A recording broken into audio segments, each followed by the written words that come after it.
Assalamualaikum warahmatullahi wabarakatuh. Perkenalkan, nama saya Ariel dari kelas 12 MIA 1 asal sekolah SMA Negeri 1 Toari. Di video kali ini saya diberi tugas untuk menjelaskan materi fisika yang berjudul relativitas khusus Einstein. Oke, langsung saja kita bahas materinya.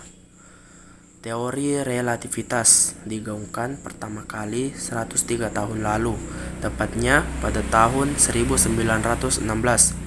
Kemudian menjadi gagasan yang paling revolusioner dalam sejarah dan menjadi lompatan besar atas hukum gravitasi yang sebelumnya digagas oleh Sir Isaac Newton pada tahun 1687. Jadi, pada tahun 1687, ilmuwan Isaac Newton mengemukakan gaya gravitasi. Gaya gravitasi adalah gaya tarik-menarik antara dua benda yang memiliki massa. Gagasan tersebut diterima tanpa diketahui penyebabnya selama 229 tahun. Akhirnya, pada tahun 1916, Albert Einstein memviralkan teori relativitas umum yang menentang gagasan Newton. Menurut Einstein, gravitasi adalah akibat dari kelengkungan yang dibentuk oleh massa objek terhadap ruang dan waktu.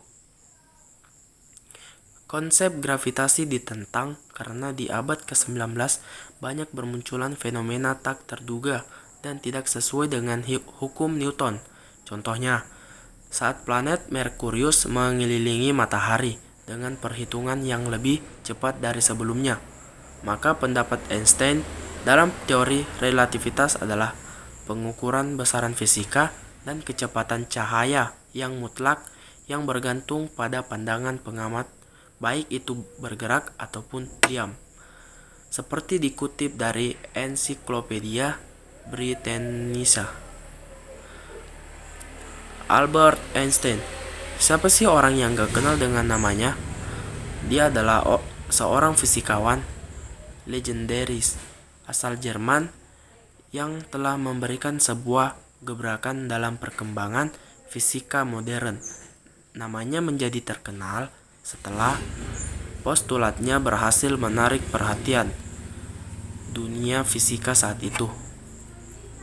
Postulat Einstein tersebut dikenal dengan nama teori relativitas khusus dan umum.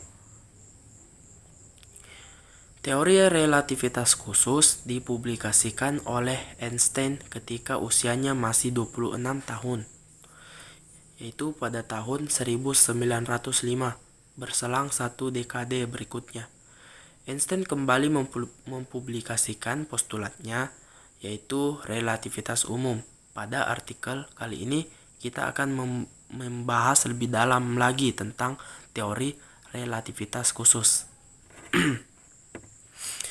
Teori ini dikatakan relativitas khusus karena hanya berlaku untuk kerangka acuan inersial, yaitu kerangka acuan yang bergerak dengan kecepatan konstan terhadap kerangka acuan lain. Teori relativitas khusus ini terdiri dari dua postulat. Yang pertama, hukum-hukum fisika yang memiliki bentuk yang sama pada semua kerangka acuan yang bergerak dengan kecepatan tetap atau kerangka acuan inersial. Misalnya, kamu sedang berdiri di peron stasiun kereta, sedangkan temanmu berdiri di dalam sebuah kereta yang melaju dengan kecepatan 80 km per jam. Nah, menurut kamu yang diam,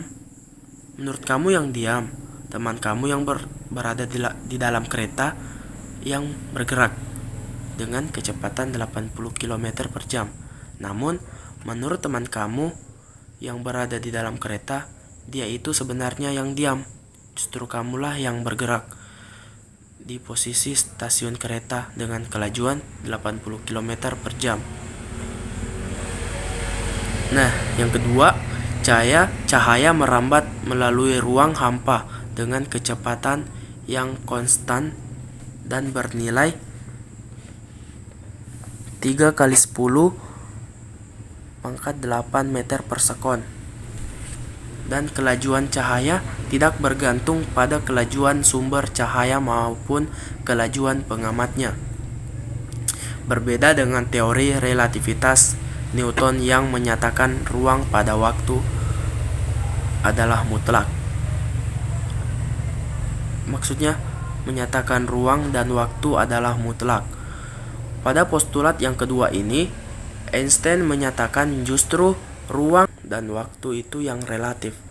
Kelajuan cahaya dalam vakum merupakan besaran mutlak. Artinya, tidak ada kelajuan lain yang lebih besar daripada kelajuan cahaya.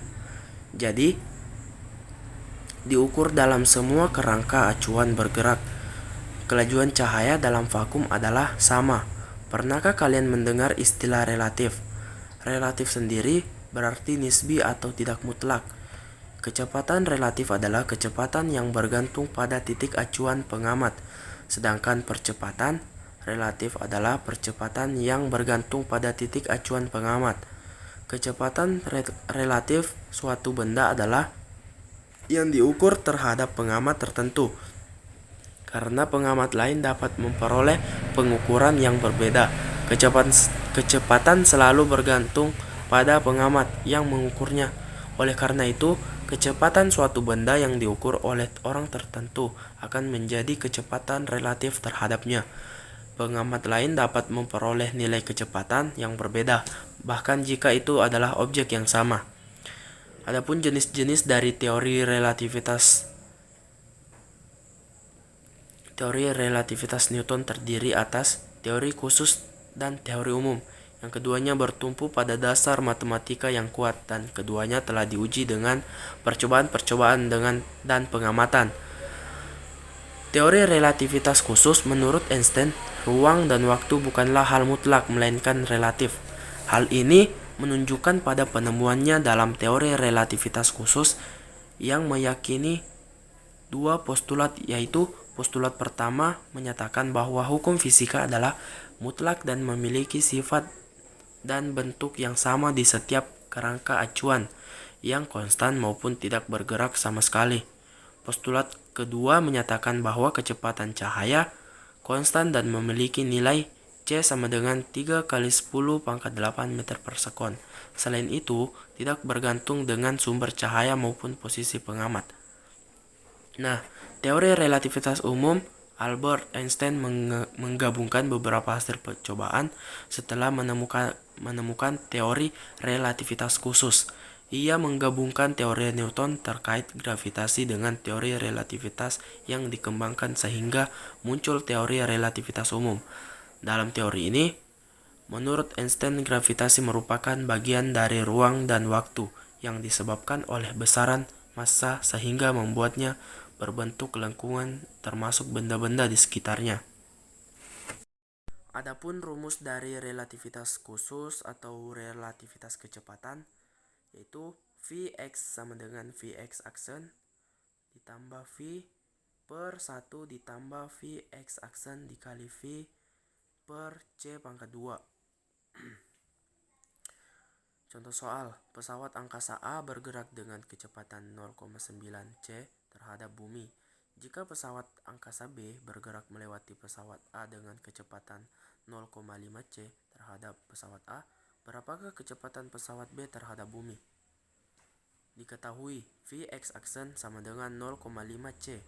V sama dengan 0,9 C. Ditanyakan Vx. Penyelesaian. Vx sama dengan Vx aksen ditambah V per 1 ditambah Vx aksen dikali V C pangkat 2. Vx sama dengan 0,5 C ditambah 0,9 C per 1 ditambah 0,5 C dikali 0,9 C per C pangkat 2. Vx sama dengan 1,4 C per 1 ditambah 0,45 C pangkat 2 per C pangkat 2 sama dengan 1,4C per 1 ditambah 0,45 sama dengan 1,4C per 1,45 sama dengan 0,9655C sama dengan 0,9655 kali 3 kali 10 pangkat 8 meter per sekon. Nah, itulah materi fisika yang bisa saya jelaskan. Jika ada kesalahan ataupun kekurangan, mohon dimaafkan. Wassalamualaikum warahmatullahi wabarakatuh.